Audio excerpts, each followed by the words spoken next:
recording? So, are you going to do your stupid little sync clap thing like you did last time? Yes, because I am a professional. Whatever. You call it professional. I call it wasting time. 3, 2, 1. Hello, people of the internet and beyond. It is your boy, Jay Sean, here for another episode of What the Wrestling. We are here today joined again by the same Neanderthal as last week.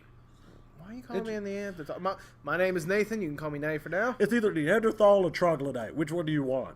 Yeah, good point. But let's not focus on names right now. Let's focus on episode 2 of What's the Wrestling. We're going to try to change things up a little bit. We're going to run down the show. We're going to run down each show, giving our opinion during the show. Then what we're also going to do is we're going to give match of the night for each night, superstar of the night for each night, and superstar and match of the week. And then I have a little surprise down after we run through each show, but that's a surprise for later. I thought we weren't. Hey. We're not going to spoil what the surprise is. We're not going to spoil. You shut your mouth and let's get started. We started Raw last Monday night with Kurt Angle coming out because it's the go-home show before TLC. He was excited to announce that we have a lot of good stuff coming up on Raw for the show, but who would interrupt but The Shield? Now, I personally like The Shield. What really sold, because to be honest, I wasn't 100% for The Shield coming back because all they had was the little shirts, you know? They had the shirts, which, granted, the shirts are cool. I like the shirts. They were cool.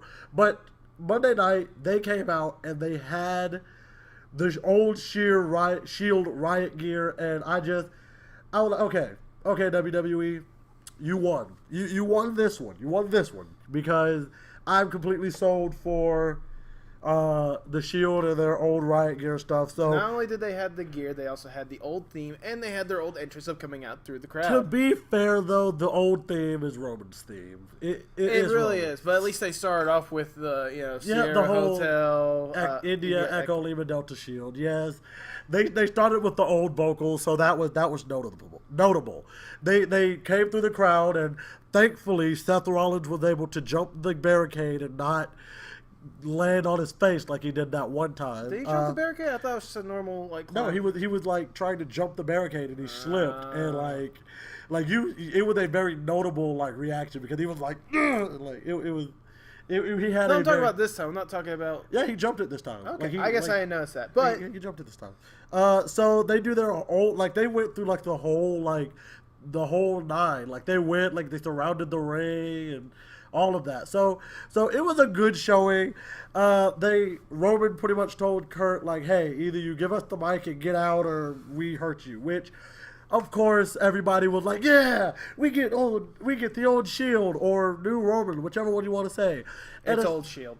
I consider that to be new Roman. But either way, then Seth Rollins was like, easy, big dog. It feels good to be back. Oh, we're the Shield, and I'm so happy to be with my brothers again. Oh, such a good, happy, huggy feel, Yeah.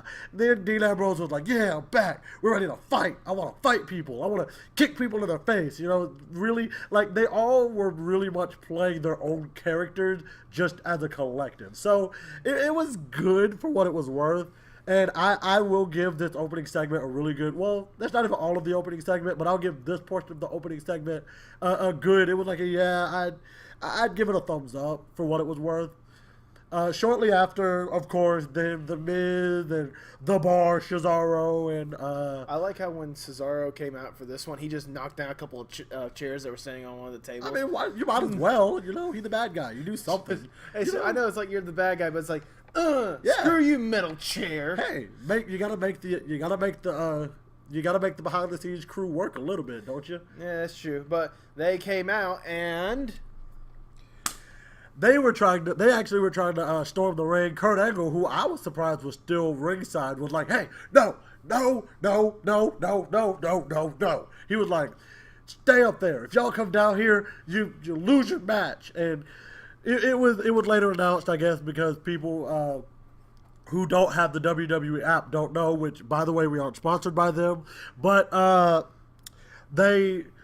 they announced that Cesaro was going to be having their rematch to try and take back the Raw Tag Team Championships from Dean and Seth, which, granted, I knew it wasn't going to happen, but I mean, we're going to get ahead of ourselves. A little bit nice little thought to have, like, basically the Shield versus the champions, if you think about it. I mean, Miz with that IC belt, and then Sheamus and Cesaro with their. To be fair, though, they're probably going to give Roman the IC belt. So it's kind of like they were back when they were originally the Shield, and they had all of, like, the mid-card gold. So whatever. We're getting ahead of ourselves. So before we actually end this segment, I have a one note that I really wanted to talk about. Mm-hmm. How the crowd was. Did you hear? Like, the crowd was very vocal for Curtis Axel. Like, that's something that we haven't had in a while. Portland went insane. Just Portland was a good crowd that night. It was a really good crowd. Okay. And I like how they supported Curtis Axel because let's be honest, he's gotten kind of like the tail end of the stick when it comes to this whole entire Miz versus Shield feud. Because I mean, to be honest, like. I don't know about you, but I like Bo Dallas and I like Curtis Axel. And I do. I think they're good for, like. To be fair, they haven't been necessarily treated the best over the past couple of years. That's what I'm trying to get at. It's the fact that their treatment kind of makes them out of the picture that they could honestly hang with. I'm not gonna say they're gonna dominate, but they can hang with them. They could honestly, if WWE would give them a little bit more time, they would be able to hang with some of the best. I honestly believe.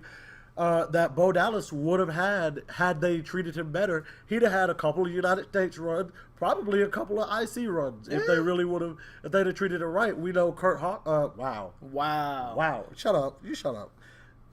Curtis Axel, we know he's been an IC champ before, back when he was his whole son of Mr. Perfect gimmick. But either way, that's in the past. This is now, and the opening segment was really good. I thought it was good. I will say that. It was a good start for the show. It was a very solid start. It got the crowd hyped. It really built up. It really made this feel like a true go-home show for TLC, which will be this Sunday. After the commercial break, we come back to Elias in the ring with the lights down low with special guest, the Good Brothers. Oh, my goodness. The club. This was so great. I loved it. It was silly, but at the same time felt serious. And I loved that about this segment because it was like Elias was like, shut your mouth, let me do. And Carl Anderson gets up and is like, hey, wait. Do you mind if we get a moment to warm up our vocal cords? And they did this weird this was pure comedy, weird they were trying to hog call people, but it was, they were hog calling. It was good. And then after the two warm ups, I will say one of the warm ups include Luke Gallows. He was warm up his voice and he's like. Nerd. I thought that was beautiful. And then along the way, they said, "Hey, do you think we could do a little tune-up song or whatever?" And then they sang the Honky Tonk Man's theme. I thought now I haven't said this a lot, but Honky Tonk Man was honestly one of my old school favorites. I feel I really feel like he was underrated in his time, but. Again, that actually for another video that's coming to the channel, but either way, so they go on to start the actual song that they were going to be singing for the night. Which is it was spoofing Kurt Angle's theme, which they did it by, do you want to recreate it right now? No, I don't, and we're not going to, but basically what they said was Jason Jordan's a nerd, and I thought it was good. It was just a beautiful theme, though. Yeah, but nobody wants to hear you sing. I mean, I'm not going to say much. I was doing exactly what you can say Jason, I'll do is a nerd. No. I mean, all it was is just, Jason is a nerd. That's really what the song was. No. Which, damn it. Anyways, but while they were singing that, Jason Jordan and Titus Worldwide decided to come out and basically made this a 6-man tag match. I don't know about you. This was, it was a simple match. It wasn't anything to brag about. It was a good match. It was decent for a show opening match, but I definitely wouldn't have. I don't know if I would have placed that to have been the follow up of the Shield and Miz and all of them. I don't think I'd have done that. Well, I feel like they could have done better as a follow up. But for what it was worth, it was a good match. They just have to do something with Jason Jordan, and I think they might be. I'm surprised they're not. Do they have a match this Sunday? Do you know that? No, they don't. Which I'm surprised because if something similar to this was the match on Sunday, I'd be fine with this because the result of this match was Apollo Crews. He beat Carl Anderson with his finisher, which is the spinning sit out powerbomb. Which I actually don't know if that had an actual name. So they always Michael Cole always called it the sit out powerbomb. So that's probably pretty sure that's all it is. They did it after tagging in when Jason Jordan did his usual spear. Which is pretty cool. I think that spear. I think the spear to the corner is really cool. It really is. Following that, we had Emma backstage. She was basically talking about I think this was after an Asuka promo. I could be wrong, but I think it was. It probably was. Sure but she was talking about how she's sick of everyone just talking about Asuka. I started the women's revolution. Blah, of course blah, she blah, did. Blah, blah. Yada yada yada. Oh my to be God. fair, though, I can see where she's coming from because she was making waves back when she was still popping bubbles. So I think that this I can see where she's coming from. Okay, this is like extreme planning. I think this is gonna set up for a feud between Emma and Paige about who started the women's revolution. Because if you think about it, if you honestly think about it, Paige. She was the one that started kind of the youth movement in a sense. To be fair, yeah. So I think Paige will come back and be like, "You don't have any claim. This is my claim." Blah blah blah blah blah. But anyways, as this promo went along, Alexa comes up and actually, for some reason, thanks Emma for starting the women's revolution. Basically, buttering her up like she usually does with people that she wants to be her friend. I swear. Y'all gotta give Alexa credit though. She has, and it was weird because I feel like her, along with Kevin Owens, which we'll get into, everybody on the roster should know now what they're about and how underhanded and sneaky and manipulative they are. So it's whenever they approach people like that, it's just what you don't realize that they're probably playing you, but. Either way, Alexa approached Emma, was like, "Hey, yeah, you started the women's revolution. I really appreciate you." Unlike Mickie James. Which basically, the point of this was Alexa Bliss was asking Emma to team up with her against Mickie James and whatever opponent she was, or whatever partner she was going to get, which... we'll get to, but I could see who it was from a mile away. Yeah, everybody could. But that was that for that backstage, and then we get a video package recapping this whole entire feud between Cedric Alexander, Jack Gallagher, and the Brian Kendrick. Which honestly, to be 100% honest, this whole thing has been good. It has been, but it definitely hasn't been given the attention that it should be given. Because of the whole thing with Enzo, Neville, and Kalisto. That whole hodgepodge. Actually, can we even say that Neville is still a part of WWE? It's not official. It's up in the air that he walked out and quit. But it's not official right now. But I think the rumors right now is that they're currently negotiating his dropout clause or whatnot. He's probably gonna be quitting. We're gonna get one of those WWE standard. We wish Neville the best in his future endeavors things. Within the next couple of weeks, my safe bet. And of course, he's probably going to get that tweet that's like, "Oh, thank you for the opportunity that you have given me." Blah, blah, blah, blah, blah.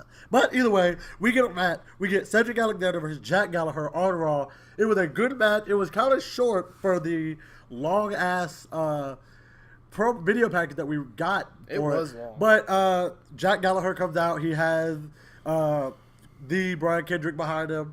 Cedric Alexander comes out, and he's like, "Oh, no. I'm not going to come out here by myself. I got somebody else." And who would he have but Rich Swann? He's here because he's somewhat trying to not be obscure and irrelevant anymore. But whatever. He's back, or he's here. He follows Cedric Alexander to the ring. He basically becomes the enforcer to help keep things in an even playing field. The match was a pretty good match. The two big things was the running DDT that Rich Swann hit the Brian Kendrick with outside. Oh yeah, and then that was the brutal. Match ending. Yeah, it was. But then the match ending with Cedric Alexander with the lumbar check to Jack Gallagher to win the match. It was a good up and down match, not one that honestly I would take a lot of time to really do, but whatever. Can I just say for one moment, Jack Gallagher and the Brian Kendrick, they sell amazingly. Okay, that DDT, I thought the Brian Kendrick was dead for a moment. And then when it came to the lumbar check, that was probably one of the best bounces I've ever seen one of the superstars ever done to a lumbar check that Gallagher did. So good for them. That's fair. But we're going to keep moving, keep it rolling. Next, we have The Miz and what was the name of his show? Miz TV. Look, y'all, this stuff is running together, honestly. Yeah, the Miz TV is one of those segments that, like, it's not like Piper's Pit. It's not like the Ambrose Asylum. Oh, the Ambrose Asylum. It's not the highlight reel. They need to bring back the Ambrose Asylum. Nah, not while he's a part of the Shield. No, especially now that he's a part of the Shield. But we had Miz TV, and he welcomed the bar, and he also welcomed his special guest, Braun Strowman, who does he actually come out? I don't remember. He does come out, yeah. But I was gonna say he comes out. He's basically saying that he's gonna demolish everyone in the Shield one by one. Sure. Which we forgot to mention before Braun came out. One of the things that the crowd, I said they were hyped for that night. One of the things they decided to do is the "You Look Stupid" to Sheamus, to which Miz had one of the best comebacks of. I know you're jealous of the Hawk. He was like, I know you're all jealous. Y'all are jealous of the Hawk. That was Sheamus. The Miz was like, have you all looked into a mirror? So to be fair, he's not one to talk, but whatever. We'll just. After that, The Miz, he gets the crowd to do the yes chant for some reason. I forget what it was. Calls it a nostalgia act, just like the Shield, and he said that that they themselves are going to have a 5th member. Now, Kurt, after hearing this, he immediately jumps. He's like, no. Miz argues with the whole entire. You heard what Dean said. He says it's gonna be 4, 5. Yeah, 6, but I don't care. I'm not gonna do that. But since I'm a man of. I like to negotiate or whatever. He says something along that line. He says, Miz, if Braun Strowman can beat Roman Reigns in the steel cage match, then you can have your 5th member. If not, then Braun Strowman's out. It becomes 3-on-3 all over again. And he also added that everyone was supposed to be banned on ringside. Shut up. You're spoiling things. At that point, Kurt Angle said everyone is banned from ringside. But yeah, that was basically the end of the segment. After this, we had Sasha Banks versus Alicia Fox. Which, of course, Alicia was still kind of mad that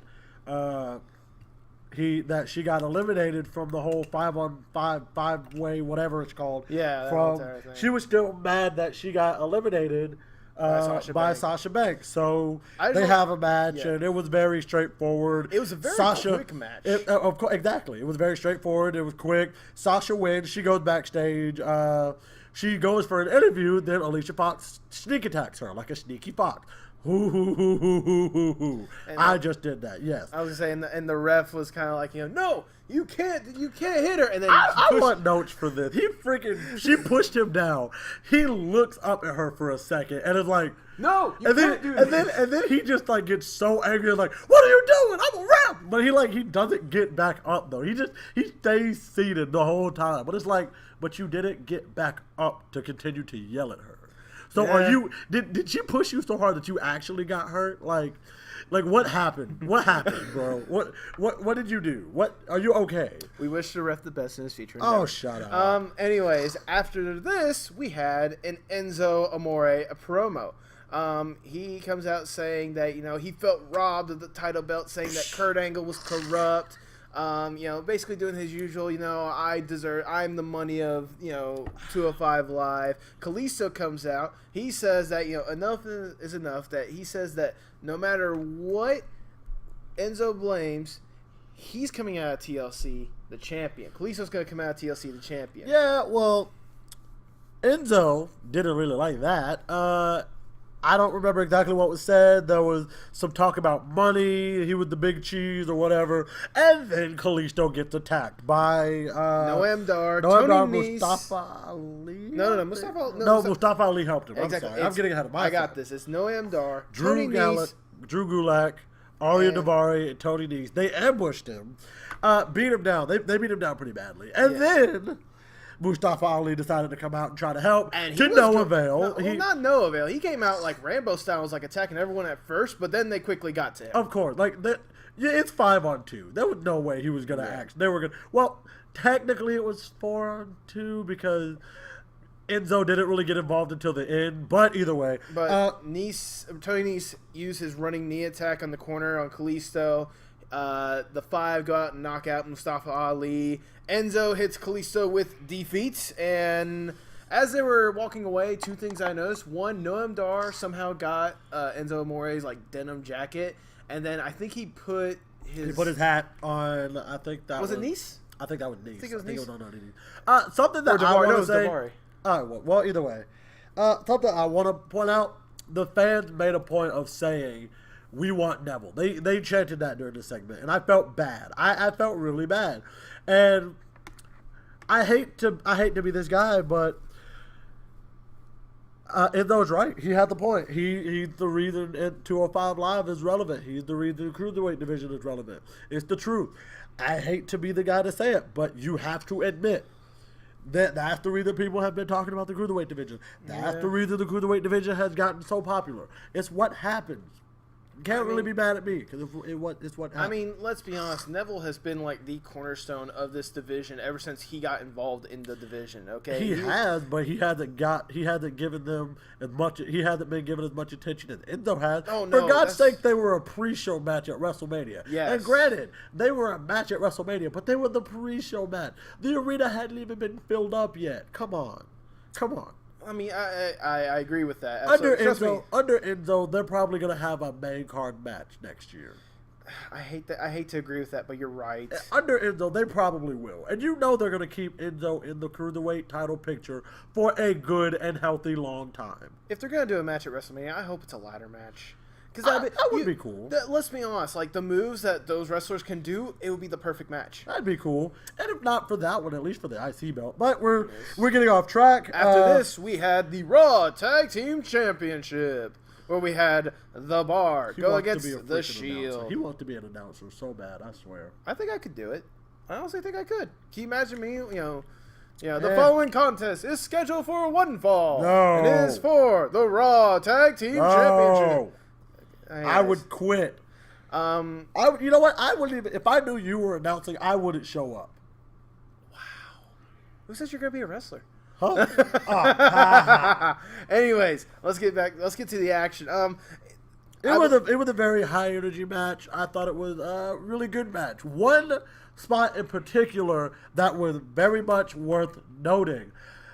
Cesaro was slingshot into the corner, and he jumps up on the corner and holds himself and is like, and jumps off the ring corner. I was like, okay, Cesaro, you are a very smarky type individual who really likes to play with the fans, and I both love and hate that you do that. I will say another spot that I personally love. There's a spot to where I think it was Dean Ambrose was in the corner, and Cesaro had just been tagged in, and like Sheamus and Cesaro, they look at each other and they look like they're about to fuse. It's like and then they both do like a gut kick to him. I just love that spot personally. It is beautiful because at this point everybody's given the reference that like, oh yeah, one day they're gonna fuse, and that's just gonna be that. That'd be so hilarious. Yeah, would it be though? I mean, anyways, the match goes along well. I mean, it wasn't their best match. I'm gonna go ahead and say that right now. No, we're gonna keep it moving. I mean, they've had better matches at both SummerSlam and No Mercy. Yeah, I'll give you that. But that being said, this is still a very good, very serviceable match. Very, a lot of good energy with it. Dean Ambrose got the win. It was good for a go-home show match. It was. Which is actually what surprised me about the fact that it was for the titles. Like, I was like, I get that they're not going to be on the line Sunday, but, like, you're really going to go ahead and put these on the line on Raw right before TLC. Yeah, why not? Fine, whatever. Like, I felt like that. Yeah, you know what? Yeah, that's sure. But, okay, I actually meant to mention this. I see it in my notes. I meant to do this. Why didn't Roman Reigns come out with them? And even if he wasn't going to come out with them, why didn't they come out to the Shield music? I feel like, no. Because I feel like if they're going to be the ones, if they're going to actually try to, like, bring this whole thing, like, oh, the Shield are back. They're here. They're back there to run the yard. Then they need to be coming out to the same music all the time. You see the New Day doing it. Kofi Kingston and Big E don't come out to separate music. Xavier Woods and Big E don't come out to separate music. They come out to the same song, even if it's just two of them. I'll say, well, to be fair, I mean, when was the last time we've heard any of theirs, like, individual music when they were single stars? All the time. No, I'm talking. No, like when. No, I'm not talking about the Shield. I'm talking about New Day. Like New Day has become synonymous with New Day. Meanwhile, the Shield, they have separated. They've got their own identity. And they're back together. They're back together. I see where you're coming from, but at the same time... You're basically saying that this whole thing was not worth anything if they're not going to come out to the Shield music. I'm not saying it's not worth anything. I'm saying that... They basically have just spit in the face of every fan that has been excited about this by saying, yeah, they're back together, but they're not going to come out to the same music unless it's all three of them. What? That makes no sense. If they're all here together as a tag team, they all need to come out to the same music, which is the Shield music. God almighty, I hate contingency. Contingency is a bitch, ain't it? Either way, let's keep it moving. Deep breath. No, deep breath. Shut up. Anyways, basically at the end of this match, Dean Ambrose got the win with Dirty Deeds after Seth Rollins did his high knee strike. I need them to come up with a name for that finisher right now. I know it's exciting, but I need a name. I think they at one point Corey Graves called it like King's Landing or something like that. I can't remember what they called it. Which I mean, it could work, but anyways, it needs something. After this, we went to a commercial. We came back. Curtis Axel was kind of hyping up everyone, like motivating them. That was inspirational speech of the year. I don't care what anybody says. Curtis Axel has inspirational speech of the year on lock for the Slammies WWE. Book it. Either way, I don't think they're bringing back the Slammies. Shut up. I wish they would. Anyways, but one of the more important parts is like. He's trying to motivate everyone. It's like, come on, you guys got this, especially like Braun and such. Come on, we got this. I'm so hyped about this. Because when Braun wins that steel cage match tonight, I'm gonna be the fifth man. I'm gonna be so excited to be a part of this match. And it's funny because all throughout this whole inspirational speech, you can hear the fan, Curtis Axel, like they want him. And that's something that I love is when the fans genuinely want a superstar that isn't main in the main picture. That's what I like to see. It makes me feel good because it's like he's worked so hard for that. Mm-hmm. I will say, there's one part where Braun Strowman has come to the room and he's like, I'm so amped for you. I want to make sure that I can help as much as you can. I just beat up fucking Roman Reigns. I just want to fight. I want to fight Roman Reigns. Like I'm gonna beat up Roman Reigns, which is kind of a little bit of gimmick infringement on the club and AJ Styles because they made hashtag beat up John Cena famous. So beat up hashtag beat up anybody is club and AJ Styles. Anyways, okay. But so Curtis is going like, I want to fight. Beat up Roman Reigns. Braun Strowman. Then do it. Like he was like, I love how he was just like no emotion. He was just like, then do it. And like he has this hesitation, like, you mean right now? And like at that point, it's like everyone's just kind of egging him on at this. Everybody's point. Like, yeah, man, you said you were gonna do it. Go ahead. And so he literally got his suit. Like he was like, all right, fine, I got this. And like he goes walking off, and that was the end of the segment for now. Which we move on to Finn Balor. He's out to address Bray Wyatt, more correctly, Sister Abigail. And you have such a negative standpoint on this. But I love this. I do. I love what they're doing with Sister Abigail because it opens up. I'm not against Sister Abigail. It's just this whole entire situation. Just like I said last week, they're calling it an alter ego. But if they would just go from the standpoint of him being possessed by the spirit of Sister Abigail, they could play it off and they could have Sister Abigail possess somebody. Hell, they could have Sister Abigail possess Paige when she comes back, and that would be the thing. Yes, that would be great. You just have no creativity and no imagination. Creativity. I told you what I think should have happened. No, it's not going to happen. No, it'd be great if it happened. Anyways. I would love it. But Finn Balor comes out. He says, I'm not afraid of Sister Abigail. And you know what? You have your demon. I have mine. He said that like 2 weeks in a row now. Like he said that last week, I think. Yeah. He was like, you have your demons. I have mine. And like they showed the stadium. Like they don't even show the ring. Like they show the stadium. And it's like they do the heartbeat like they do at the beginning of Finn's music. Then like it comes back up and it's Finn on the Titantron, I guess. And it's like he's talking about how like they were playing with good angles, good video packaging. I guess so. But it was like his demon loves to play or loves to whatever. And then they show like this thing, like this pre-recorded thing of Finn talking or like scowling into the camera. Then it goes back to him and he's like, my demon would love to fight. Then it goes back to the pre-recorded thing of him like squinting into the camera. By the way, it's a pumpkin. Finn Balor's a pumpkin. No. He is, sorry, Jacko Demon is how I put it. The Jack-o'-lantern demon. I'm going to Jacko punch you in the face. You're going to ruin every good thing I have. Okay, let me put it like this. The face alone, I like the work of it. The concept is interesting. Fantastic. Let me put it like this. I've always been a huge fan of like Halloween stuff. I love like Halloween stuff. Well, then you should love this. Well, you see, that's the thing I'm going to say. Is like, I need to see more than just the face. The face alone kind of turns me away, but I can imagine just like the rest of the body. I want to see like just how, as a whole, it's going to look. Okay, just the face alone kind of turned me a little bit away, but at the same time, I know how Finn Balor likes to do his body paint and such, and so I'm gonna hold off my entire judgment until this Sunday at TLC. I'm going into it with good. That this is going to be great. It's going to have a great thing, and it's going to be a great match. Honestly, I am excited for this because you know what? I ought to kick you out for that. But whatever, we'll keep it moving. After this, we had Emma and Alexa Bliss versus Mickie James and her partner Bayley. Because nobody predicted that at all. By the way, I want to say, as Emma was coming down, Corey Graves on commentary was going savage on Emma, like straight up. Like I'm talking about, like he was talking about the hashtag this Sunday is going to be Emma's going to hurt, or sorry, Asuka's going to hurt you, which I'm guessing is the PG way of saying Asuka's going to massacre you. They said in NXT Asuka's going to kill you. Exactly. No, one of my most the most savage line is like, you know, Emma's going to walk out of there this Sunday with no use of your fingers and you're going to be dyslexic. I'm like, I didn't know you could beat that into someone. I mean, you get enough brain damage. I'm pretty sure you could. Yeah, okay, you got a point. Have you guys seen those kicks? I'm sure you have. Those kicks are deadly. Either way, the match itself was actually surprisingly good. It was better than Sasha and Alicia Fox, so it was a good match.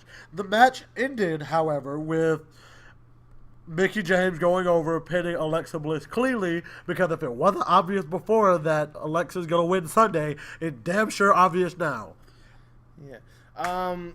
Yeah. Which I'm sorry. I've gotten to really appreciate Mickie James more because of this feud, and it's kind of one of those.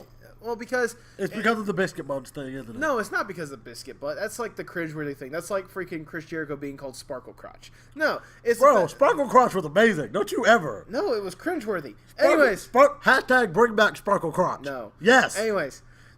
No, but like the thing with Mickie James is like, you know, she's kind of shown that, you know, she can still hang with people. Like, she's not old. All right, like she's not as old as everyone thinks she is. Like, she's like 37. Yeah, that's not that. And she looked good for 37. Exactly. I would mistake her for 31, honestly.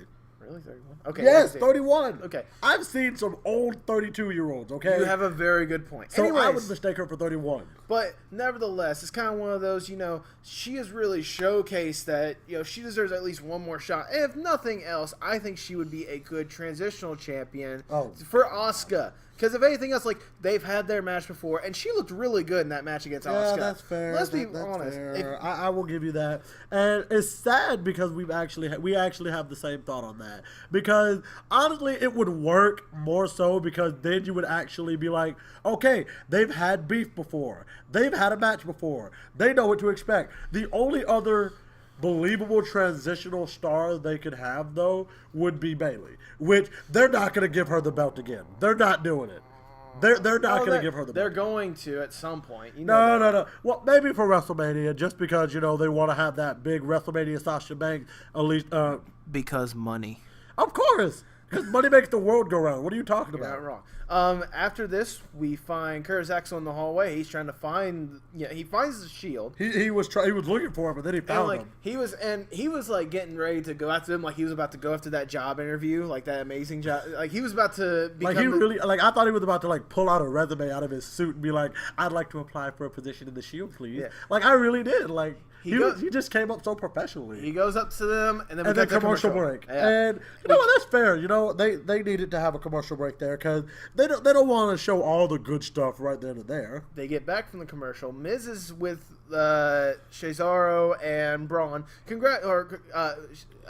Miz is there. He's congratulating Braun for being on the team. And he's like, I can't believe we're such a well-rounded team. He looks around.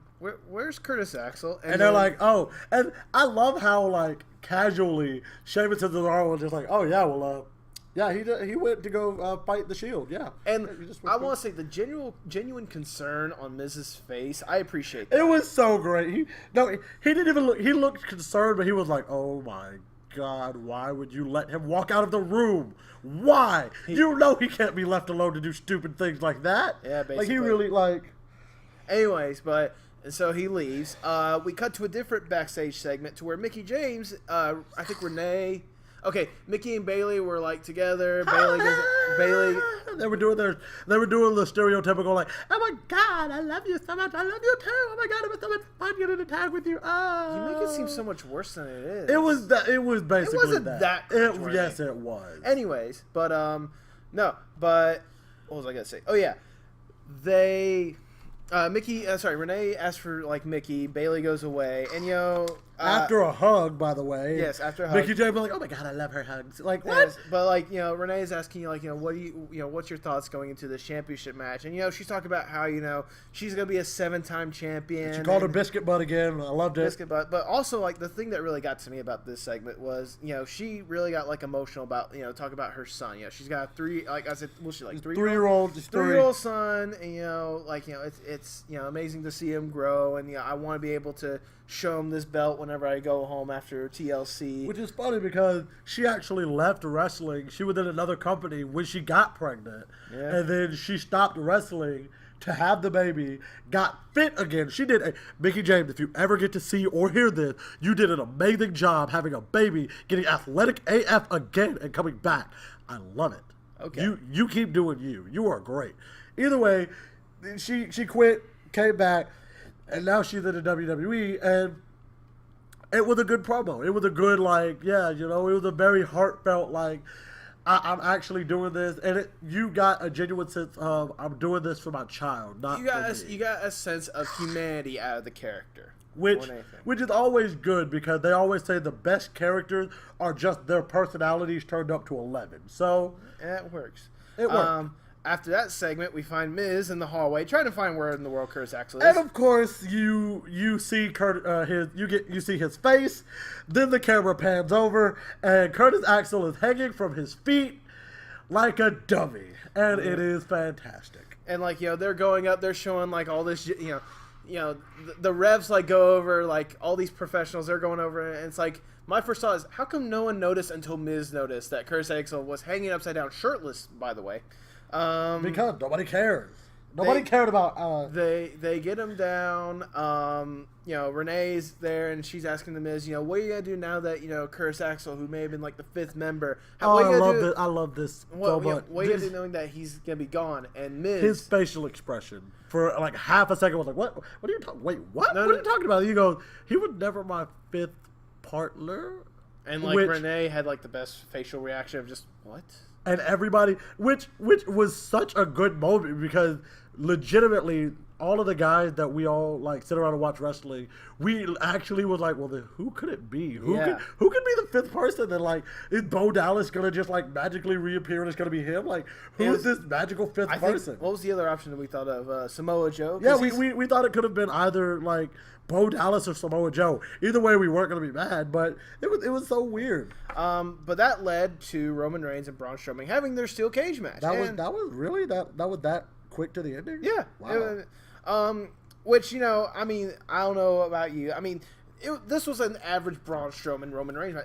It wasn't their best by far. No, it wasn't, because this match was more so of the two of them pretty much throwing each other into the cell, pretty much. Yeah, there was one point to where Braun Strowman tried to recreate the Braun Strowman Big Show cage match spot. And then he just pushed him in, and then Roman gets down and pushes him into the thing. He falls back, and Roman starts to climb the cage, in which point the Bar, they show up because... I'll say, like, before Roman started pushing up, there's one moment to where Roman does a Samoan drop on Braun, and as he's trying to get the pin, Braun Strowman, when he kicks out, basically pushes Roman just straight up, like that was a good one. And, like, basically makes him jump onto the cage, like, okay, I'm climbing, and, like, as he's climbing, as you were saying... The bar decided to show up because screw authority. We're gonna do what we want. But before we get to that, actually, was anybody else confused by the fact that the Miz was on commentary? It wasn't a noted fact. Like, they didn't actually give him an entrance to be like, hey, he's on commentary. No, they did. He did. Yeah. When was this? It was just like during the entrances and stuff, they had the shortcut. It was like, joining us on commentary, The Miz. Was I in the bathroom when that happened? Probably. Well, that makes sense. But I thought what you were going with that is, he's on commentary. Doesn't that consider ringside? I thought that's where you were going with it. I was about to, but still, that's not really ringside. I mean, ringside is basically being Maurice level of right there as part of a match that you can be. So. But the Bar comes out.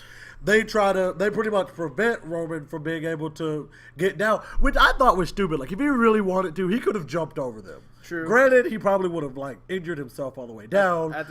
But if he really wanted to, he could have. Either way, then the rest of the Shield come out, and the four of them, Sheamus, Cesaro, Roman, or Dean, and Seth, they fight, and they're fighting to the back, and they fight all the way to the back. The Miz, which at one point you hear the Miz say, "Excuse me, gentlemen." He gets up and he walks back, which I find funny that they're all brawling. He's just calmly walking, just basically, and to the point to where I guess no one knows him. They go through this one doorway, and then Miz in the most uncool way just goes up and he makes a face. He makes is anybody watching? And then he hits the button and it lowers the thing. And I want to make a point of that. As he's lowering it, somebody got thrown into the other door that was right there to the side because you saw it so I thought it was funny. We get back to the action. Braun actually has Roman, and I think at that point he had already superplexed him back into the cage. That happened. I was going to say a little later on, there's one point to where Roman Reigns, he goes for the spear. Braun tosses him up, which leads to a pop-up Superman punch, which I'm sorry. That was honestly might be the best part of Raw. That was a really good spot alone. But right before so both of them are laid out in the ring. Roman is starting to get up, and then the lights go red, and you hear the music, which makes me sad because I'm so sad they got rid of the pyro. The pyro, because if they would have had the pyro, then people would have been able to know this from the start. But the lights go red, the music starts, and who would pop up from the middle of the freaking ring? I was like, before that happened, Roman goes in actually hits the spear on Braun this time, and before anything else happened, you see one panel of the ring come up, and guess who pops out of there? Kane. He pops up from under the ring. Sorry, do you want to do it? Or? No, I don't want to do it anymore. You ruined it. I was actually going to set this up in such a great way because this is the 20th anniversary of him as a character when he first debuted and he screwed his brother over in the Hell in a Cell match with Shawn Michaels, and you ruined it. I had the perfect setup. I was going to set this up beautifully because... I'm sorry, do you want to do it? Do you want to start from... No, I don't want to start over. No, it's too late. It's too late. We're already 45 minutes into this. We're just I'm not too saying late. all the way from the beginning. Let's start from after. No, it's too late. No, we're just gonna keep it. Okay. We're gonna keep it. But Kane comes out in a very not the exact same way as he did it with when he first debuted, but it was definitely shades of when he first debuted 20 years ago this month against his brother when they had their match. Against Shawn Michaels. So it was a very good ending. And after, he tombstone power drivers him twice, I believe. And he choke slammed him twice, had 2 running slams, and then a tombstone power driver. Braun Strowman pins him, and The Miz, who nobody noticed that he was actually climbing a ladder all that time, he gets on a mic and he goes, "And my 5th partner for this Sunday, Kane." And it's it's kind of obvious that he's going to be the fifth partner at this point because it's like he basically just helped you win the whole thing. It's kind of that dramatic moment. Give him I'll give you that. He's an actor. Let him have his moment. But yeah, Kane is the fifth man. That's how Raw ends with... It was a good show. I won't deny that it was a good show. I thought it could have been better in certain points, but for what it was worth, it was a very, very good show. It was an entertaining go-home show that really got me more excited for TLC than I already am. Okay, I'll give you that, yeah. But after that, we go to SmackDown Live. SmackDown, I believe this was in the hometown or home state of... It was Seattle, Washington. This was in the home state of Daniel Bryan. Yeah. It was the home state. Daniel Bryan, he's come out. He's basically trying to, like, get people hyped for tonight's show. He's talking about all the matches. Who would interrupt him? We're not even going to get into that. Who would interrupt him? But, Jesus, who would interrupt him? But Sami Zayn, say what you want. I feel like heel Sami Zayn, turning Sami Zayn heel was better for the business than reuniting the Shield. And you can fight me if you believe otherwise. I think that he had the best moment of 2017 so far. Wow. Yes. That's saying a lot, honestly. His heel turn, yes. Oh, yes. And so he runs down Daniel Bryan where he's basically like, oh, yeah, well, you know, I'm not like you. I didn't really barter my whole career. I didn't really just let people tell me for my career. People don't really not hate me the way that they just can't hate you, you know. But, you know, the difference is, though, I'm taking my career back. And to be honest, if you would have done the same thing as me, you probably wouldn't be a little bitch and a housewife now. He didn't really call him a bitch, but he did call him a housewife. And I just thought it was so great. I think heel Sami Zayn is so good because he's not wrong in what he's saying. No, that's what makes heel Sami Zayn so good. It's like what he's saying is actually true. Don't you hate when the bad guy has a good point? No. Like you want to argue, but it's like you're not wrong. No, I don't hate it when the bad guy is telling the truth because it makes the bad guy seem more justified. Okay. And it actually makes the good guy seem like the bad guy. Exactly. So, but as this is happening, Kevin Owens decides to show his face because they are now the new best friends. Oh, of course. They're brothers, man. They're more than best friends. They're brothers. And Kevin Owens is basically just laying on those insults a little bit more. At one point, he continues to lay it down. At one point, calling him Mr. Bella instead of Mr. Bryan. So Daniel, at one point, like you could see like the frustration on his face. He walked away. And he's like, what are you gonna go do now? What are you gonna do now? You can't fight us. And in a moment of just pure, as the Good Brothers would say, nerdism, he was just like, I'm gonna go backstage and we're gonna find somebody to punch you in your faces.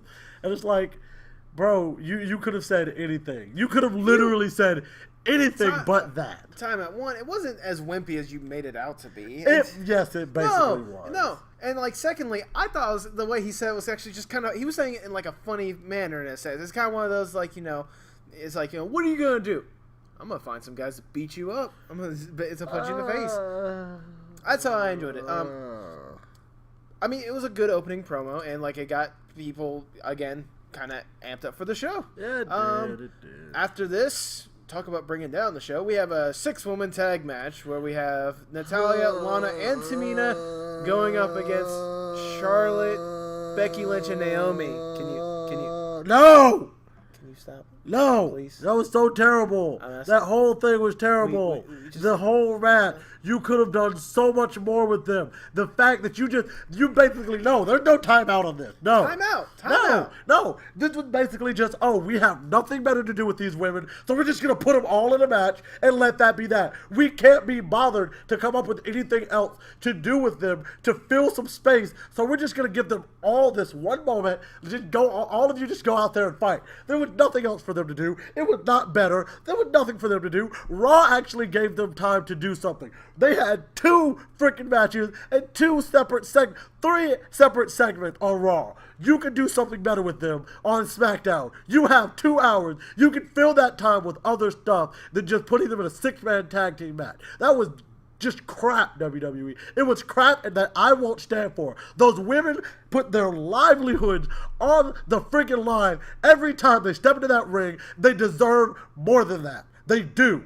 Okay? So, no, I am upset about that. I'm very upset about that. They deserve better than that. And you can't tell me anything other than that. They deserve to have more than just a 6-man throwaway match. Okay? You good? No, I'm not. I'm pissed off. Are you glad you got that out of your system, though? A little bit, yes. Okay. I was going to say, at this point, that I actually thought the match was halfway decent. Okay? It was a decent match, but they still could do more with them. Look, at this point, they're kind of just biding their time a little bit until Survivor Series, because Survivor Series is the next big thing. They have nothing for them to do, okay? They're probably going to have something for them to do. They better. They're going to eventually there's going to be one point to where Natalya and Charlotte are going to have their rematch, because you know that's something that's going to happen, because the end of this match teased that, in a sense. Of course. I will say, one of the things I did note, other people might disagree with me on this, I thought Lana was actually decent in this match. She wasn't the greatest wrestler there, we can be honest, but she showed, a little bit of polish. She showed that she's making a little bit of progress. She showed that she actually has been taking a little bit of tips from Rusev. Exactly. More than just his tip. There's the ending of this match was this giant, just everyone doing a major move of theirs. There's one point, so Natalya pushed Charlotte into the turnbuckle after she tried to pin Lana, to which Becky Lynch came in, did her Beck Exploder. Tamina came in, super kicked Becky Lynch. Naomi came in, doing a crossbody onto Tamina.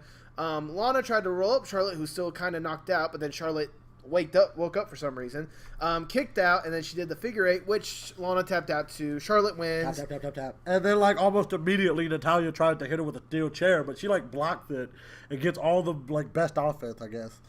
But after that, we had the return of the Fashion Files. Finally! Not just Fashion Files. Pulp Fashion. Yes. Pulp freaking Fashion. Firstly, I want to say I love the opening graphic that they had going on for it. Just the usual, the... Hell, I might go watch Pulp Fiction after...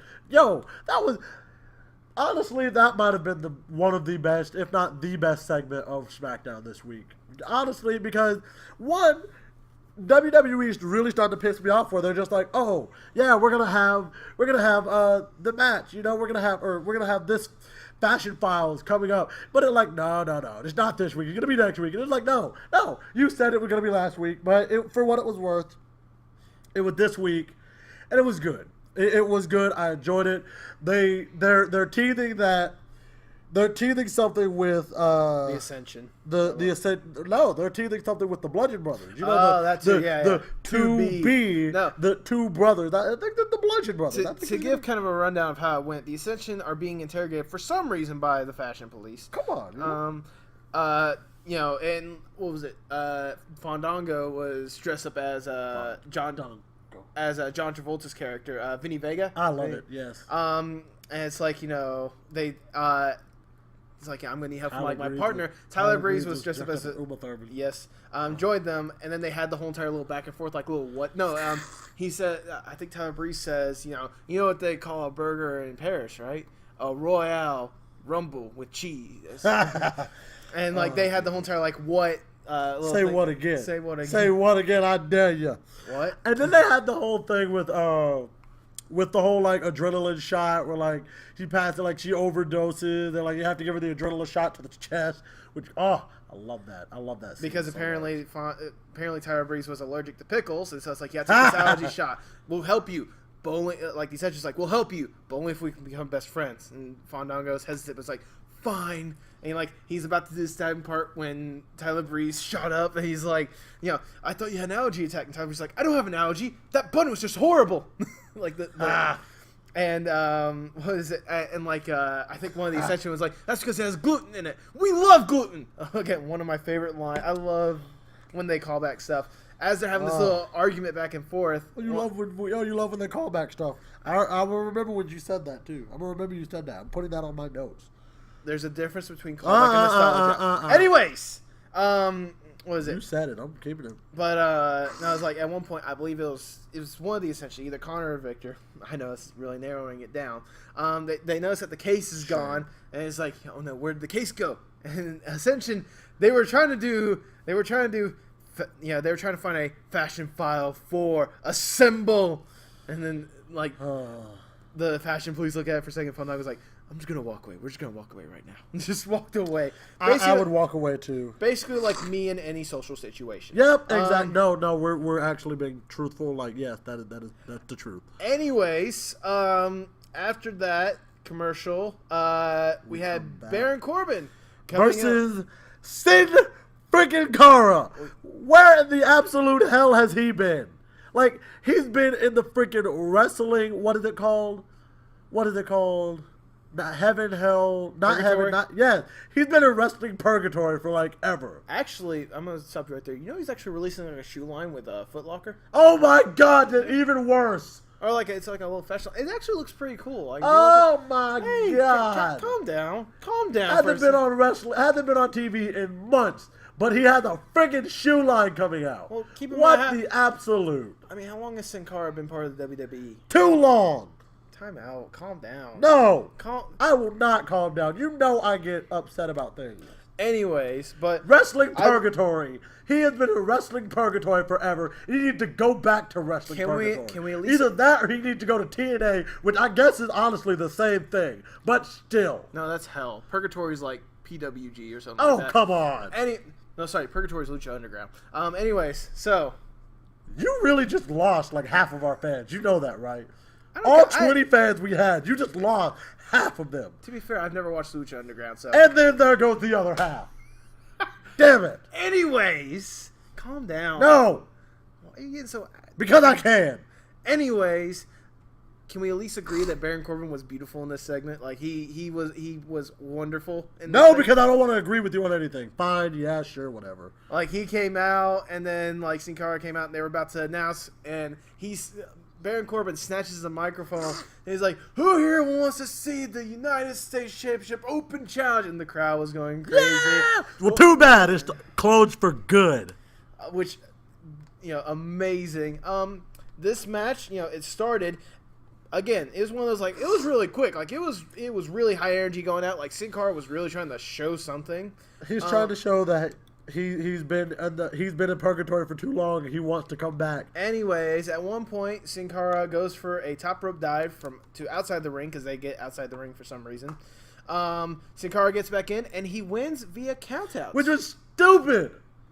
I think this is just kind of No. It was stupid. No, you have Baron Corbin pinning AJ Styles, and then you mean to tell me that freaking Sin Cara can just come back and get a win and via countout? Granted, freaking Baron Corbin was like, you know what, screw it, I don't want to go back into the ring, but still, you had him beat AJ freaking Styles 1, 2, 3 in the middle of the ring. What is happening? What is freaking happening with WWE? Come on. Next week, Baron Corbin's going to demolish Sin Cara. I'm saying it right here, right now. Anyways. No, damn it. It should have been more than that. You should have demolished him Tuesday. Okay, do you need to take like a chill pill or something? Ain't no chill pill. It's the second time. There goes here comes our broad. Shut up. Anyways, after this, the Usos had a promo to where they're kind of the usual, they're going to be in the Uso penitentiary, they're going to get locked up, all this stuff. When Ben Abel interrupts. Actually, hold on. I want to take a moment about Ben Abel, damn it. Ben Abel, and I actually called him Benjables last week too. Brian Zane, I heard what you said. Freaking Benjables, damn it. No, Ben Abel. You can take that, but it's not calling it Benjables, dang it. It's Ben Abel.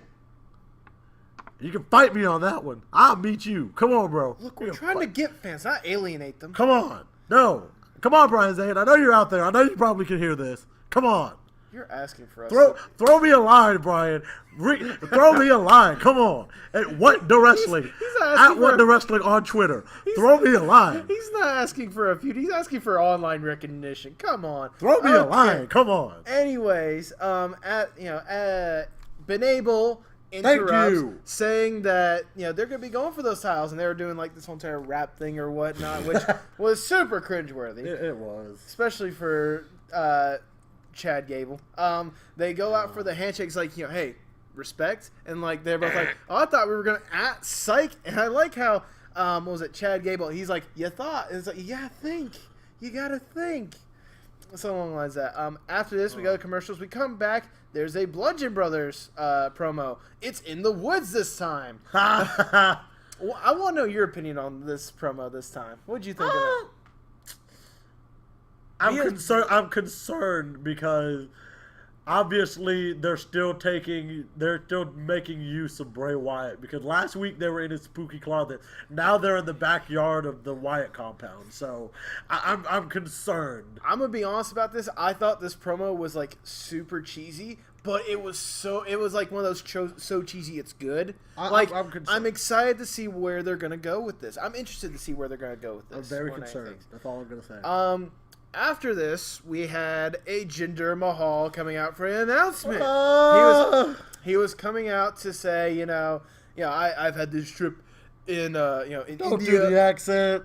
I'm sorry, it's natural for me. Come on. I'm sorry. I like Jinder Mahal's voice. He needs a lodgings like all get out, but don't do the accent. Anyways, but he said, sorry. Oh, that was nasty. Exactly. Anyways, he was saying, they've been living this, luxurious vacation, 5-star hotels, talking with some of the best of Bollywood stars. But then there's this little boy who comes up to him and he's wondering, well, what's next for you, Maharaja? And I like how the kid calls him just Maharaja, not not Mr. Mahal. Just what are you gonna do about this, Maharaja? And Jinder's like, well, what do you mean? He's like, well, you face like some of the best when it comes to SmackDown Live. No, he hasn't. What's gonna happen next? And so Jinder said that he has thought about it, and he is challenging Brock Lesnar to a match at Survivor Series. Let me please at this moment. This right here, you guys, is my. No. You know what? No. You know what? I'll save it. I will. I'll save it. You know where I'm going with this, but they don't. I'll save it. We're coming back to it, though. Continue. If we, we're coming back to it. Continue. I will say, if you're gonna do this, at least limit like the match and no. Listen, match and Superstar of the Week to just like per brand, not like all week thing. Come on, man. Because just go. I was saying because at that point, because I know how long you're gonna rant about this. I'm not. You are. Just go. Anyways, he's saying, I beat the best of SmackDown. I deserve to beat the best of WWE. I want the Beast. And as he's saying this, all of a sudden we hear AJ Styles' music. And they don't want none. AJ comes out. He's like, what did you say? And Jinder like basically repeats himself like, I'm challenging Brock Lesnar for Survivor Series. Like, which is stupid, by the way, because he hasn't gone through everybody on SmackDown. Obviously, AJ's like, I don't care about the Brock challenge. I don't care about that. What do you mean by you faced the best of SmackDown? You haven't faced me. Exactly. Jinder says, well, let me put it like this: you are not worthy of a title shot. You are a loser. To be fair, he's kind of right, though, because he did lose his title to Baron Corbin, which you could argue, oh, well, he only lost his title so that way he could go and face Jinder Mahal and he could win the WWE title from him. Well, shut up, because he lost his U.S. title. He could have freaking vacated it if he really wanted to go after the WWE title. So, there. Put that in your pipe and smoke it. Dude, you need to get fucking laid or something. You need to chill out.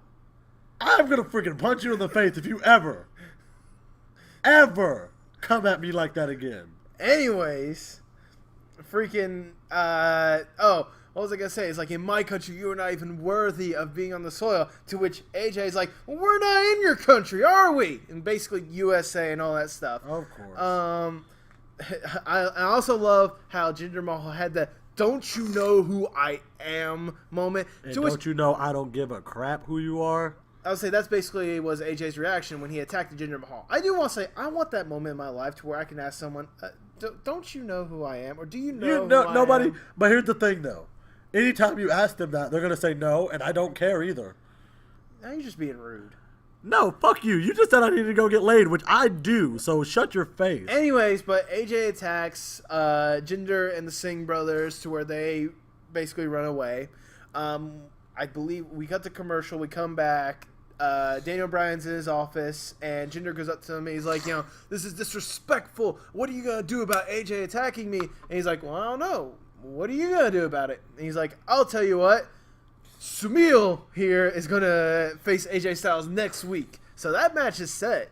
Oh, yeah, because what says a good build-up for a rivalry like feeding a helpless, defenseless, I can't fight for myself man than feeding him to a giant wolf of AJ Styles?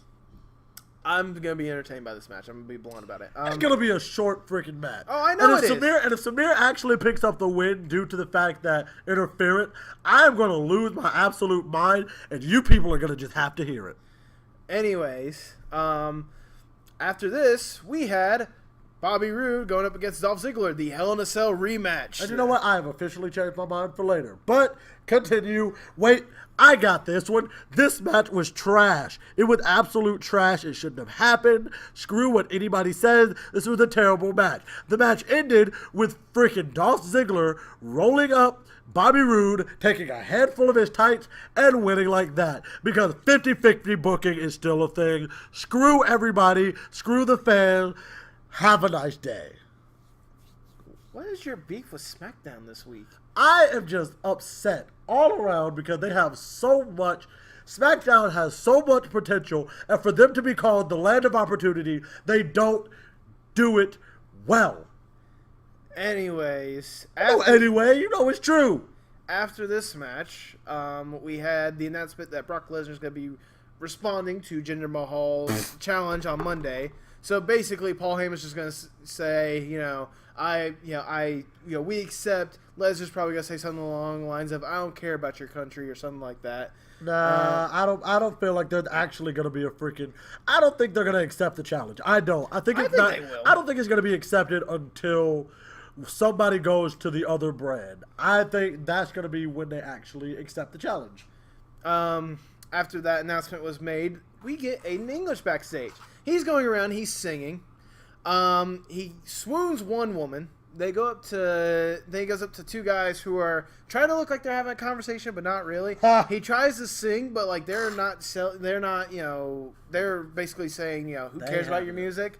And he's insulting. He's like, do you not like the music that I sing? Well, what music do they listen to? On cue, the New Day come out, and freaking those guys go nuts when the New Day comes out. I mean, Xavier Woods is playing the trombone. Big E is pouring bootios like all over them. He's the bootios fairy. He's the bootios fairy. Straight up. That's just forget the tooth fairy. He's the bootios fairy. Aiden is disgusted by this as the two guys walk away and like is insulting them. Rusev comes up and he's like, "Ain't no New Day. It ain't no New Day. It's Rusev Day. It's Rusev Day." To which, the New Day were actually being respectful. And they're like, you know what? You're right. This deserves a celebration. And Xavier, I applaud his trombone skills. He actually started playing Rusev's theme. And I love that. You know what? Xavier Woods, I play trombone too. I would love to meet you one day just to play trombone. I don't even have to talk to you about anything wrestling. Just play trombone together. I would love that, me and you play like the Final Fantasy theme or something, That'd be great. That'd be interesting. I'd love it. As they're going away, Rusev... sorry. And before we go on, drop me a line if you actually want to do that, Xavier, at What Day Wrestling. I'll have a link for it in the description. We would really appreciate it. Anyways, as they go away, Rusev says, Rusev Day is not the joke. Aiden English starts singing, "It's Rusev Day." No, not this time. Not this time. Not the time. It wasn't even that. It was like, it's Rusev Day. Not the time. He's like, not the time. Not the time for that, buddy. Not the time.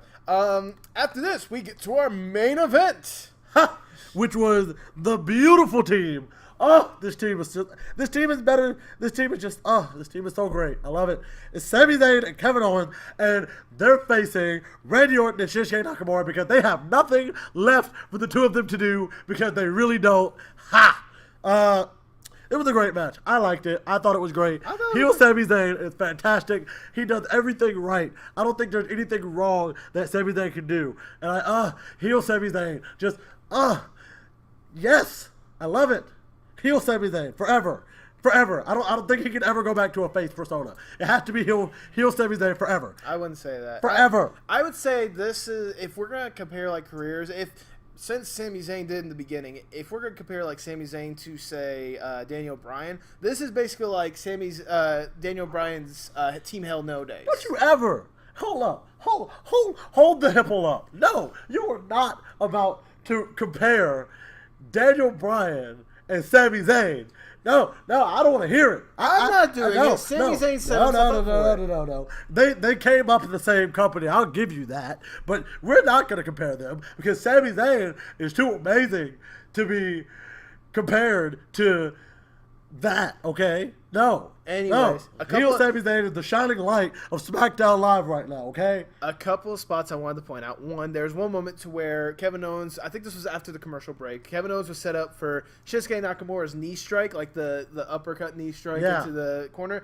And I like how Sami Zayn was pulling him out of the way again. I would say being the guardian angel, pulling him out of the way to where Nakamura hit the knee onto there. Turnbuckle. On the turnbuckle. There you go. The match progresses. There's one point to where Randy Orton is Randy Orton against Zayn, and the ring. Yeah, in the ring. The referee is distracted by Kevin Owens. And what does Sami Zayn do like the beautiful heel he is? Low blow city. Right in the family jewels. After this, which led to... in the Rocky Balboas, which led to a haluva kick. And Sami Zayn got a 1-2-3 victory over Randy Orton. They're celebrating, and as this happened, they're celebrating. They go to the back. We get to backstage, and Kevin Owens is like, "What are you gonna do now, huh? You got your best guys. What are you gonna shoot at us now? How you gonna have a lumberjack match? You gonna do all this stuff?" We're like, and Daniel Bryan was like, in a very nerdy way, like, Shane McMahon's gonna be back next week, so there. And you make it sound a lot worse than it really was. He sounds like a little dork. No, time out. The way he said it. No, the way that he said, okay, it's like, well, what are you going to do now? Huh? What are you going to do? Like, these guys are getting all cocky, and he's going to be like, he's not sweating anything. He's, okay, I'm not going to do anything. It's up to Shane next week. That's how it is. And that's how SmackDown should have ended, but we had the glorious gem. I guess they were, like, under on time or whatnot, because there was the glorious gem of both Sami Zayn and Kevin Owens, even after being told, like, oh, crap, Shane O'Mac's coming back next week. They went outside, and it's like, this is my best friend, Sami Zayn. I'm Kevin Owens. You have a wonderful night. Hug me. Hold me tight. Kevin Owens literally said that. It was great. You know what? I don't think they can do anything wrong at this point. It's probably going to set up that... It's going to set up an awesome WrestleMania match. Sammy's probably going to strike out on his own and turn against Kevin Owens. Kevin's probably going to have to go face for a little while. But I think this could set up this could set up a great Big Four pay-per-view. Whether it'll set up a great either upcoming WrestleMania or future. It's got to be WrestleMania. They really could not do anything good with him on any other pay-per-view but WrestleMania, or it wouldn't be worthy of any other pay-per-view but WrestleMania. Not even Royal Rumble. Not even SummerSlam. No, hell no, hell. Only if it had a certain stipulation. But if you're doing just a normal one-on-one match, it has to be WrestleMania. Okay. Well, with that ended SmackDown Live. That ended our wrestling for this week. Let's get into match of each night. Actually, before we get into that, I'm going to do a special thing. Which match won for the week? I'm giving it to Raw because you can obviously tell I had less negativity about Raw than I did SmackDown. So, yes, I'm giving it to Raw. Raw went out for the week. It's like, I will say I'm agreeing with Jay on this one.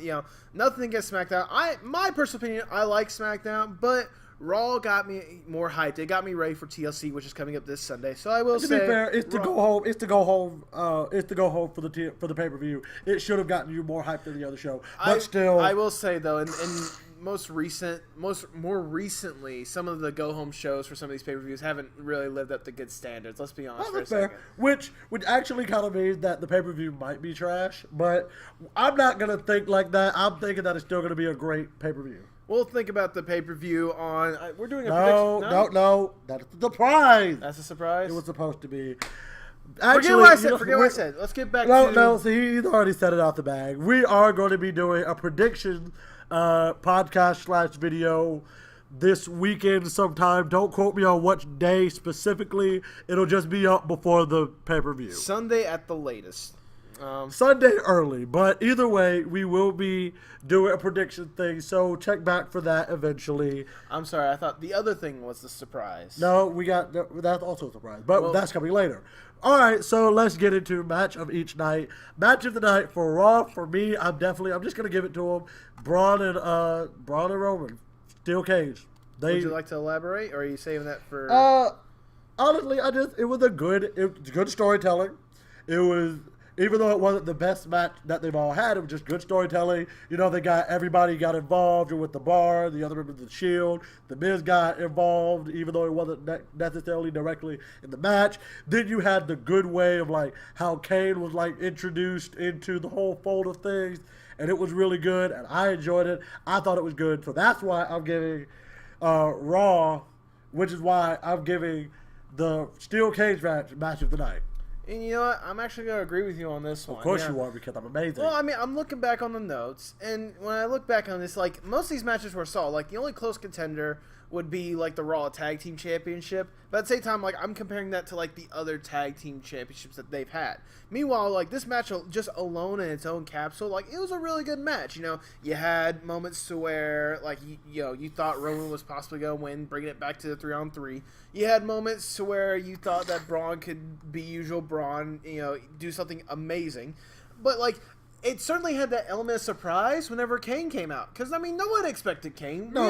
We all still thought he was on his campaign trail, which I'm wondering why I guess he's doing like a 1-week thing before he's going back on the campaign trail. I think it would be more. I don't know.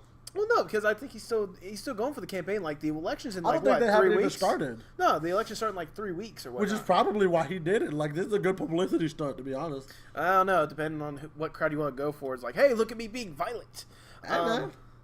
Anyways, but that actually shows his versatility. He's able to handle the serious business and the serious side of being a politician, and he's able to juggle his job as a professional wrestler. You do have a good point, but you know, I have a good point. I'm awesome. With all that combined, it got me more hyped for TLC than I ever thought I could be. So yeah, I'm giving that my match for Raw.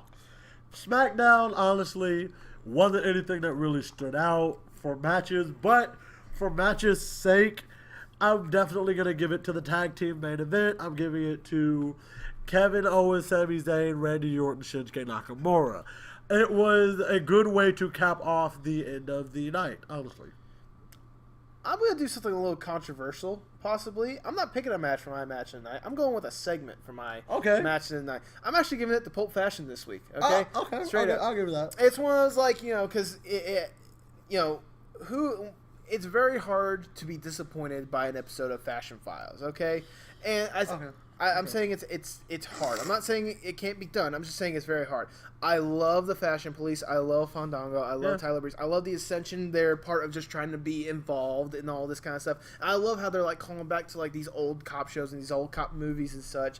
And just like the funny stuff you don't expect. These guys are comedic geniuses. Okay, whoever's writing these segments, they're comedic geniuses when it comes to this kind of stuff. You're right, but what I need them to start doing though, I need them to hurry up and put them in matches and start letting them be in matches. It's all well and good to have comedy, but if they're not ever going to wrestle any matches, then you're just wasting your time getting them over with these segments. I mean, they were wrestling last week for that #1 contendership match, but they didn't win. Like, let them, and I get, they have a thing they're trying to do with Ben Abel, but give them a chance. They deserve it. They've been here longer than Ben Abel. Maybe. But yeah, very good. Well, it's just let's put it like this: they've been here longer than Chad Gable. Sheldon Benjamin's been there for a while, like even before he left. He left.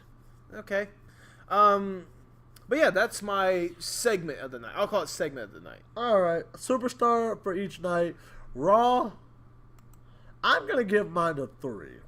3? I'm giving mine to 3 superstars who stood out just because of just their unique and your way that they just kind of handled their segment. I'm giving it to Elias and the Good Brothers. Okay. I'm giving them the superstar of the night because, honestly, and to be honest, it was a toss-up between them and Curtis Axel. Okay. I feel like it was really... what they did was really good, It wasn't that much of like a standout for... It wasn't that much of a standout for the night, but for what it was supposed to do, it got the crowd involved, it got the crowd vocal, it got the crowd a little hot, and it did what it was supposed to do. We had some comedy, we had some seriousness, and then it set up for the match where everybody was like, okay, that was a good intro for the match, now it's time to have a good match, which was a decent match. So, yeah, I'm giving it to them 3. Okay, I can respect that. My superstar of the night, I was gushing about it earlier. I'm gonna give mine to Mickie James. Okay. Again, it's kind of one of those like this whole entire feud that she's had with Alexa Bliss. It's really gotten me on board with Mickie James. I know a lot of people have given her respect before him, but keep in mind I'm still fairly new to watching wrestling and such, so I didn't respect her as well as other people did. Yeah. But this feud alone, just how Mickie James has kind of been holding up herself and how she's been trying to shine, and like adding that little bit of like humility and having that humanity to like her character and like talking about her son and such, and like and showing that she still got in the ring, like that match that she had against Alexa and Emma, it makes me hope that they have a really solid match this Sunday at TLC. I got you. Yeah, I feel you. But that's my superstar for Raw. For SmackDown, what do you got? I think I know what you got. For SmackDown, I'm actually taking it all into account. I'm actually gonna give mine to Breezango and the Ascension. Oh, I'm giving mine to 4, and I know I said superstar singular, but I'm giving it to Breezango and the Ascension for taking what they've been giving in stride. They're taking it in stride, and they're actually going with it calmly. Like I get, it's not always easy being just the comedic relief week in and week out, but I really give it to them, and I really appreciate them for actually just taking it all in stride. I do. Okay. So that's why I got to give it to them.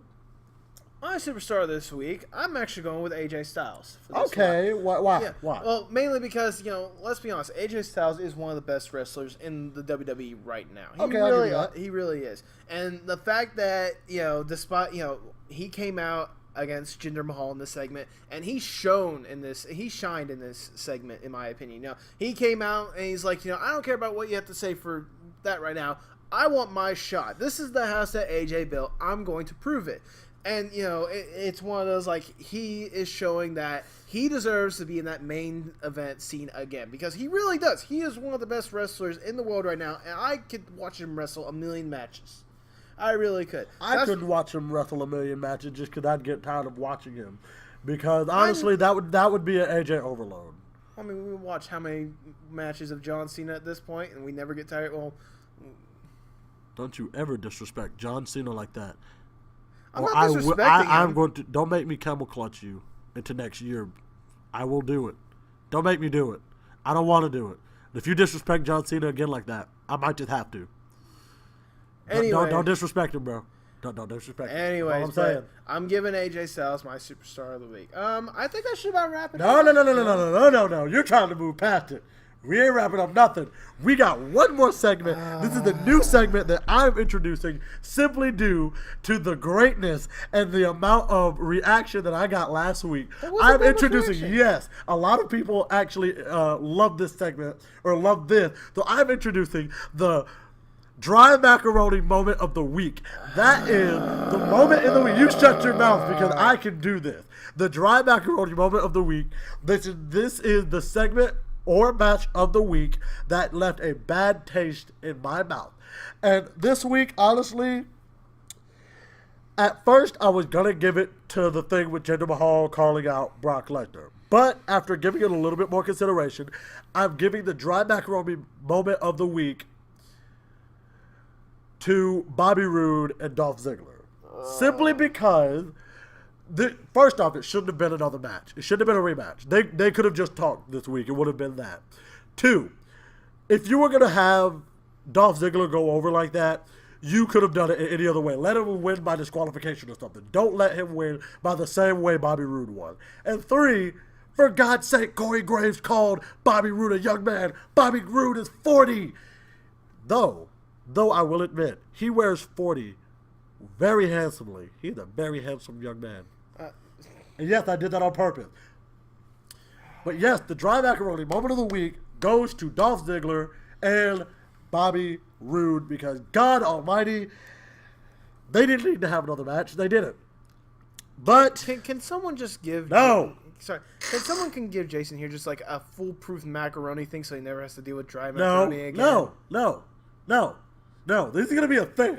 I don't care what you want. This is gonna be a thing of this channel. Can this not be a thing? No, it's gonna be a thing. It's gonna be a thing as long as people continue to say. As long as I still have one person to say that they want to continue the dry macaroni moment of the week, we are gonna continue to have the dry macaroni moment of the week. Okay, so no one ever mentioned the dry macaroni thing again. Incorrect. Yes, we are going to continue to have it. But either way, yes, like he was trying to say before he so rudely almost cut me off, that is the end of What the Wrestling for this week. Oh my God. Not this week, but for tonight, that is it for tonight. But either way, that is that. If you guys have enjoyed today's episode, give us a thumbs up down below if you're on YouTube. We will possibly have other channels, podcasts, whatever, for other... If we're on a podcasting website, hopefully we will be. I don't know. We're currently looking into ones. If you have any that you guys would recommend, please let us know in the comments below. But like I said, that's the end of that. We will see you guys later. Hasta luego, mi amigo. If you guys enjoyed it, holla at your boy. Yeah. Hasta luego.